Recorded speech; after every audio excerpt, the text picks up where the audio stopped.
مہرو کو یہ جواب عجیب سا لگا۔ بولی، کوئی کام پڑ سکتا ہے، کسی چیز کی ضرورت پڑ سکتی ہے۔ شہریار بولا، یہاں ضرورت کی ہر چیز موجود ہے۔ مہرو اکتاتے ہوئے بولی، اگر کبھی آپ کو رابطہ کرنا پڑ جائے تو؟ شہریار بڑے اعتماد سے بولا، وہ سامنے گملے کے پاس فون سیٹ دیکھ رہی ہو نا، اگر مجھے ضرورت پڑی تو اس پر رابطہ کر لوں گا۔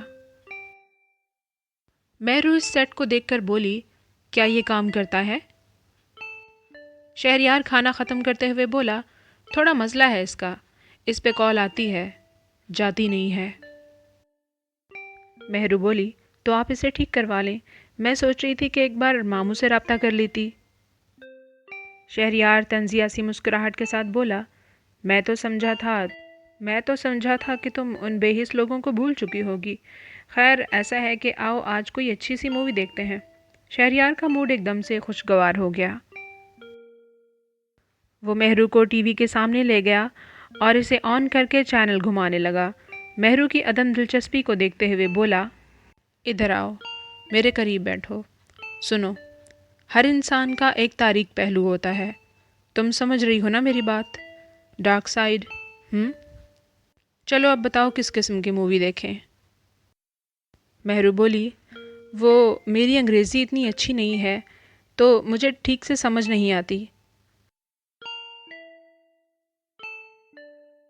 شہریار بولا، اس کا بھی کچھ کرنا پڑے گا۔ سنو، تم سارا دن فارغ ہی تو ہوتی ہو، ایک چینل ہے جہاں غیر ملکیوں کو انگریزی سکھائی جاتی ہے، تم وہ دیکھا کرو، 1 مہینے میں فر بولنے لگو گی۔ شہریار نے اسے وہ چینل ڈھونڈ کر دے دیا۔ پھر مووی دیکھنے کے بعد مہرو وہیں سو گئی اور شہریار نے اسے کمبل اڑا دیا۔ دن گزرنے لگے، مہرو سارا دن وہ چینل دیکھتی رہتی۔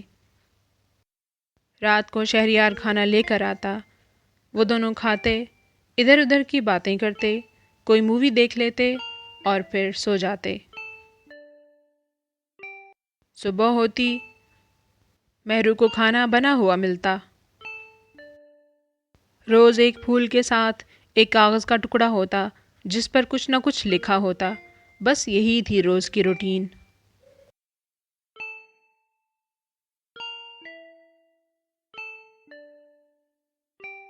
البتہ انگریزی بہت تیزی سے سیکھنے لگی مہرو، کیونکہ سارا دن کرنے کو اور کچھ تھا ہی نہیں۔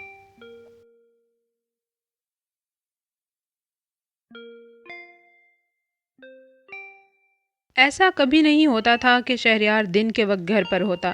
مہرو اکثر کہتی کہ اسے دن کے وقت باہر جانا ہے، پر شہریار نہ تو خود کبھی دن میں دستیاب ہوتا اور نہ ہی اسے کبھی دن میں باہر لے کر جاتا۔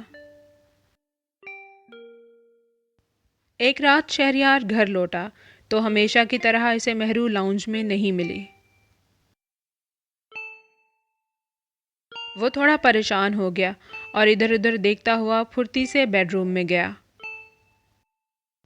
مہرو وہاں دنیا سے بے خبر سو رہی تھی، ایسا پہلے کبھی نہیں ہوا تھا۔ شہریار انتہائی پریشانی کے عالم میں اس کے پاس جا بیٹھا اور دھیمے سے لہجے میں اس کے کان کے پاس جا کر سرگوشی کی، مہرو تم ٹھیک ہو؟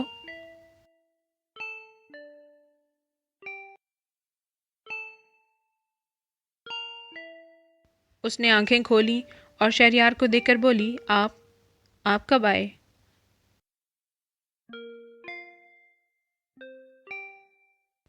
شہریار اس کے سوال کو نظر انداز کرتے ہوئے بولا، تمہاری طبیعت ٹھیک ہے نا؟ مہرو اٹھ کر بیٹھتے ہوئے بولی، ہاں بس تھوڑی سی کمزوری کا احساس ہو رہا تھا، تھکاوٹ تھی، طبیعت بہت بوجھل سی ہو رہی تھی، بس۔